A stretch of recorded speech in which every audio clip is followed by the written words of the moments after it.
오늘 말씀은 이스라엘 백성들이 40년 광야 생활을 마치고 이제 요단강 넘어서 가나안 땅으로 들어가는 중에 그 전에 모압 평지에서 모세를 통해서 주시는 생명의 말씀입니다.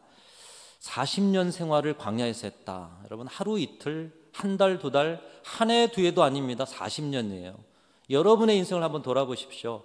40년을 한번 이렇게 생각해 보시면 아마 여러분의 인생에서도 알짜배기 시간들이 40년이 아니었을까 생각이 됩니다. 그런데 그 시간을 사람이 살 수 없는 광야에서 보냈어요. 그리고 그 40년의 광야 생활을 이제 드디어 끝내고 하나님이 주시겠다고 하는 약속의 땅이 저 멀리 보이는데 얼마나 이스라엘 백성들이 들떠 있었겠어요. 야, 그 힘겨운 광야 생활이 끝났구나. 우리도 매번 새로움을 추구하면서 살아갑니다. 지금까지 살았던 삶, 그 무거움 다 털어내고 새 것을 좀 살았으면 좋겠다. 새 시대가 좀 열렸으면 좋겠다. 그래서 사실 어제나 오늘이나 우린 똑같은 24시간이죠.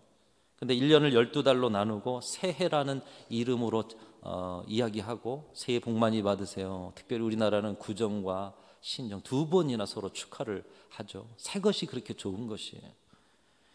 우리가 가진 물건도 보면 쓸만한데 헌 것이라고 버리고 새 것으로 사는 일, 새 것으로 만족하는 그런 물건들이 많이 있습니다. 새 학기, 새 직장, 새 시대, 그리고 이제 4월에는 또 새 일꾼 뽑는다고 이렇게 우리는 새 것을 좋아해요.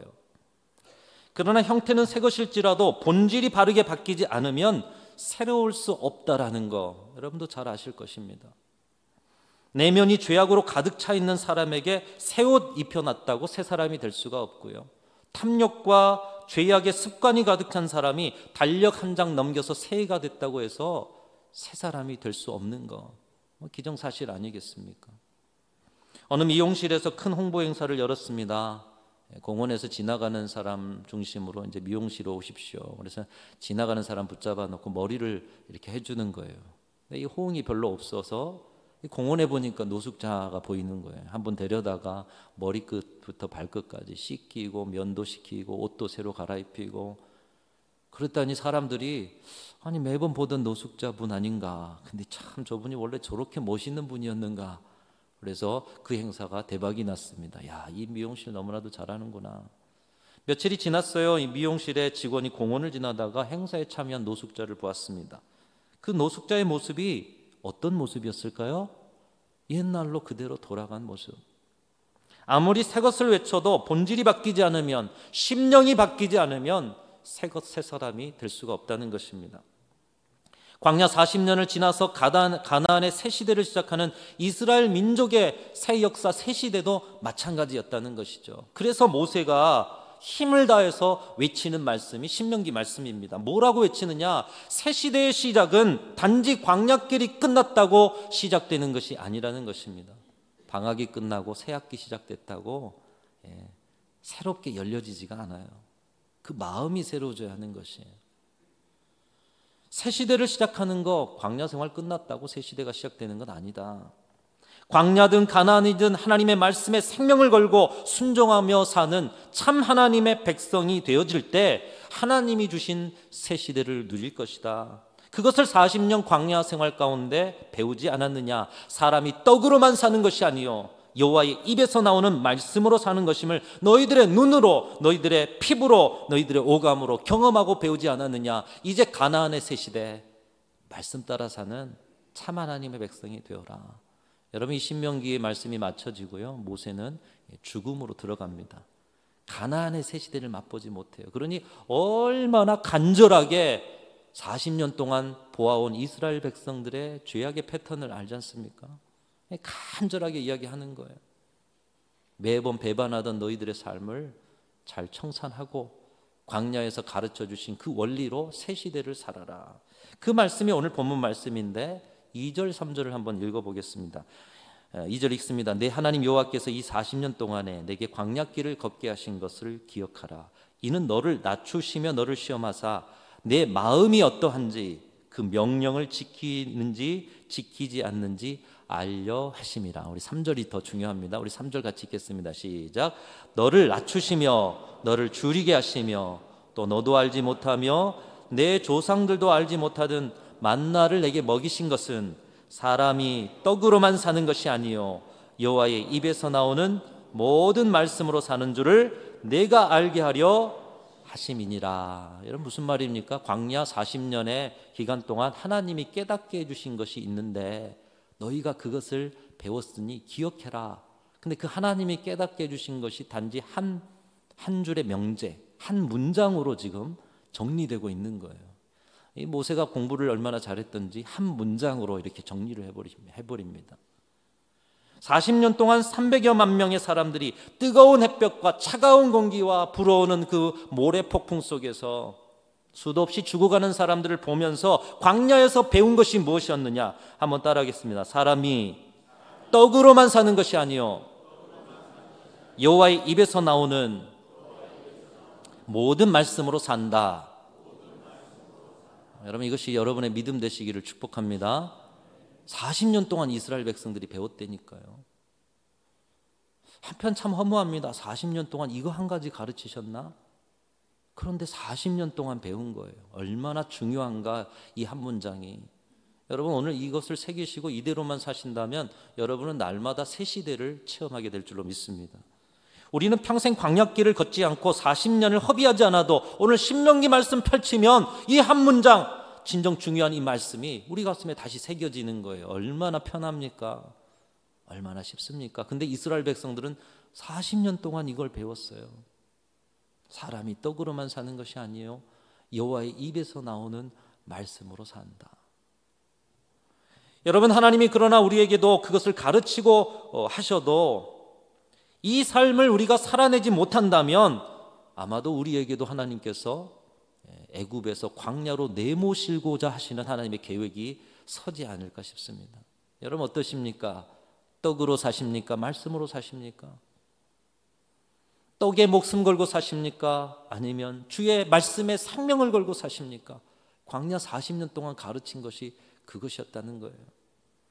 당시 최고의 문명을 자랑하는 도시 애굽입니다. 사람 살기에 좋은 도시. 그래서 요셉조차도 그 기근에 그 주변에 많은 사람들이 모여들지 않습니까? 이 애굽으로. 아브라함도 그랬어요.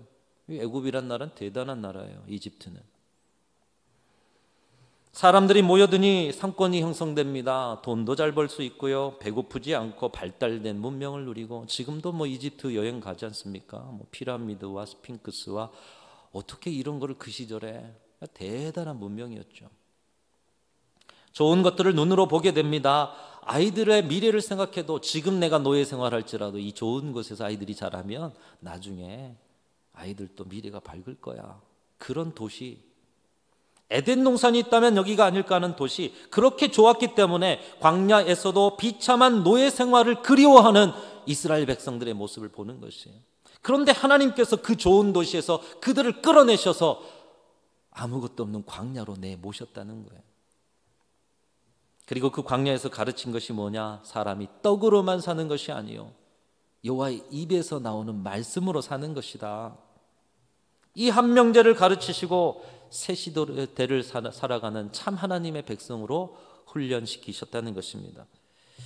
하나님께서는 우리도 이 말씀대로 살기를 원하십니다. 그래서 우리가 이 말씀을 깨달을 필요가 있다면 저와 여러분도 광야로 내모실 것입니다. 여러분 혹시 인생의 광야를 살아가시는 분들이 있으실 거예요.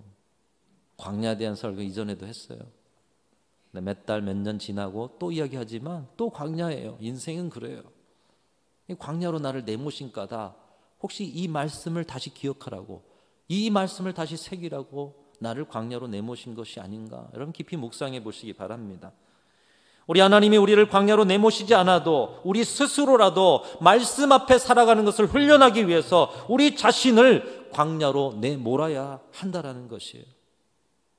광야의 뜨거운 햇살과 차가운 공기와 불어오는 그 티끌의 모래바람과 오감으로 견뎌내야 하는 이 생존의 현장에서 그곳에서 말씀 따라 살려고 몸부림치는 자들에게 말씀 따라 사는 자들 생명을 보존하시는 하나님의 역사를 실감나게 체험하시는 자리, 바로 그 자리가 광야의 자리였다는 것입니다.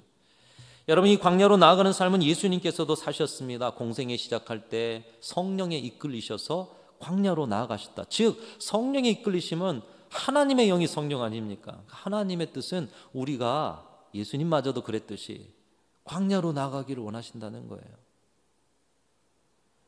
예수님은 그곳에서 말씀으로 사탄을 이기시고 평생 하나님의 말씀에 순종함으로 자신을 화목제물로 생명을 내어놓으시고 하나님의 계획에 자신을 들이셨어요. 그러니까 예수님이 광야에서 말씀으로도 승리하셨고요, 또 말씀에 순종하는 공생애를 사셨습니다. 예수님마저도 광야로 가셨고 성령께서 예수님을 광야로 인도했듯 우리는 신앙의 광야로 나아가야 한다는 것입니다. 그러나 오늘날의 신앙인들과 신앙인들의 삶을 한번 보십시오. 광야가 없어요. 광야를 거부합니다. 이스라엘 백성들이 광야에서도 그렇게 그리워했던 문명의 도시 애굽만 있어요. 신앙인들이 애굽만 있어요. 그리고 기도하실 때 애굽에서 잘 먹고 잘 살고 좋은 자리 잡고 살기를 기도한 이스라엘 백성들의 모습처럼 하나님, 이 땅에서 내가 이런 힘겨움을 겪고 있어요. 광야 싫어요. 풍성한 애굽으로 보내주세요. 하나님이 주신 만나보다 애굽에서 먹었던 고기와 야채를 그리워합니다. 하나님의 말씀보다 애굽의 바로의 노예로 돌아가기를 바랬던 이스라엘 백성들처럼 신앙인들이 나 광야 필요 없어요. 피곤해 지쳤어요. 나 제발 애굽에서 살게 해주세요. 여러분의 신앙생활 안에는 광야가 있으십니까? 여러분, 그러나 하나님은 진정 하나님의 백성들이 필요하다고 생각하시면 우리를 애굽에서 광야로 내모시는 분이십니다. 그것이 오늘 주시는 말씀이에요. 사랑하는 성도 여러분, 여러분의 신앙과 인생에 애굽에서 머물지 마시고 광야로 나아가시는 성도들이 되시기를 축복합니다.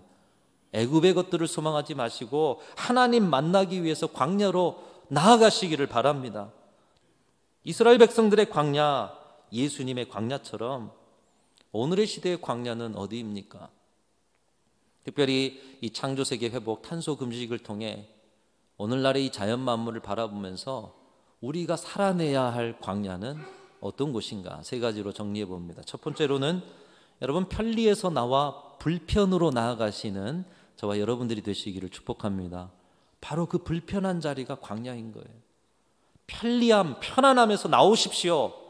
코로나 시절이 우리에게 주었던 이 편안한, 편리한 그런 신앙생활에서 속히 나오셔서 불편한 신앙의 자리로 가실 수 있기를 축복합니다. 그곳이 광야인 것이에요. 이번 탄소금식의 주된 실천이 그것 아닙니까? 편리라는 이름 하에 우리가 얼마나 많은 쓰레기와 탄소를 배출하고 있었습니까? 그래서 우리는 하지 않고 살아왔던 일들을 불편을 감수하면서 지금 행하고 있어요. 쓰레기도 좀, 그리고 분리도 해야 되고 덜 써야 되고요. 특별히 우리나라는 더 다른 나라보다 3배나 더 지구를 사용하고 소모하고 있으니까 우리는 3배나 더 불편해져야 되는 거예요. 그래야 탄소 제로 상태가 되고 1.5도 유지에 기여하는 거지. 조금 하고 만다면 이제 광야가 우리에게 몰아칠 겁니다. 그것을 하기 위해서 우리는 어렵고 불편한 광야로 지금 나아가고 있어요. 왜 우리가 불편한 자리로 들어가야 합니까? 여러분, 신앙을 한번 돌아보십시오. 편하면 주님 찾지 않습니다. 편하면 주님이 필요가 없어요. 무언가 불편해질 때 내 몸이 반응하고 불편을 해결하기 위해서 몸이 움직입니다. 그리고 그 불편함이 너무 커서 내가 감당이 안 될 때 그때 어떻게 하십니까? 주님을 찾아요. 많이 불편해질수록 하나님을 많이 찾게 되는 게 우리 인간 존재예요. 편하면 주님이 필요가 없어요. 그렇다면 어떻게 합니까? 편리한 자리에서 불편한 자리로, 편한 자리에서 불편한 자리로. 오늘날의 이 시대의 신앙인들이 왜 주님을 찾지 않는지가 여기 있습니다. 편리와 편안에 정복당한 것이에요. 애굽의 바로가 그것입니다. 편리와 편안함이 여러분의 바로예요. 그러나 육신이 편할수록 우리의 영혼은 더욱 불편해집니다. 내 육신이 배부르고 편할수록 내 영혼은 배고프고 곤피방 가운데 처하게 되는 것입니다. 주 3세기부터 사막으로 들어간 크리스찬들이 많이 있다고 합니다. 그들을 일명 사막의 교부들이라고 해요. 근데 3세기보다 4세기 더 많은 사람들이 사막으로 들어갔답니다. 왜 그런가 보니까 주 313년에 로마가 우리 기독교를 국가의 종교로 공인하지 않습니까? 그러다 보니 신앙이 편해진 거예요. 신앙생활이 안정되어진 거예요. 이것은 복음과 종말론적 기대 속에 살아가는 우리 기독교 신앙과 맞닿아 있지 않다. 깨어있는 신앙인들 가운데 이건 기독교 신앙이 아니지. 편안함은, 편리함은, 안정됨은 왜 그렇습니까? 여러분, 복음 전하고 사명 감당하는데 어떻게 편하겠어요?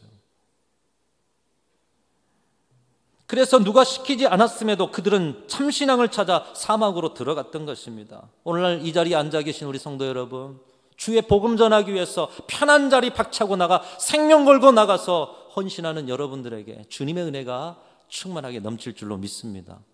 이게 광야인 거예요.